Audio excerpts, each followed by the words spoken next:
আসসালামু আলাইকুম প্রিয় বরিশালেরা বেড়ারা সকলটি কেমন আছেন। আজকে মুই আনমগো লাগে এমন কিছু বাস্তব কথা কমু যেই কথা শুনলে আনমগো মাথা ঘুরিয়ে যাইবে, আর এমন একটা ফলের লগে পরিচয় হরাই দেবো যেই ফলটা আপনারা কোনো সময় দেখেন নাই।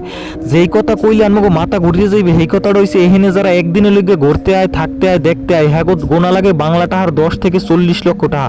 এত টাকা যা অনেকের ইনকাম করতে 10 থেকে 20 বছর লাগিয়ে যায়, সেই টাকা খরচ করে এখানে কিল্লুকে ঘুরে ভিডিওটা শেষ পর্যন্ত দেখলে বুঝতে পারবেন।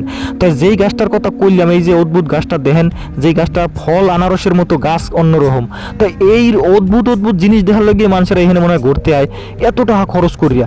তো কত সুন্দর আল্লাহর সৃষ্টি, যা ভ্রমণ না করলে মানেরা বুঝতে পারে না। তো এই রকমের গাছ যদি কেউ বাড়ি বা কাঁচায় বা রাস্তাঘাটে থায় অবশ্যই মোরে কমেন্ট করে জানাই, আমি দেখবো মনে। তো এই যে দেখেন গাছটা অনেক লম্বা, আনারসের মতো ফল হয়েছে গাছে, কেউ কিন্তু খায় না এই ফলগুলা। তো সামনে আরো সুন্দর সুন্দর দৃশ্য আছে, ওয়াটার বিলে আছে। যদি ওয়াটার বিলের অপূর্ব অপূর্ব সুন্দর দৃশ্য আমরা দেখতে চান মোরে কমেন্ট করে জানাই, মুই দেখা মনে। আরো অনেক সুন্দর সুন্দর জিনিস আছে, অদ্ভুত প্রাণী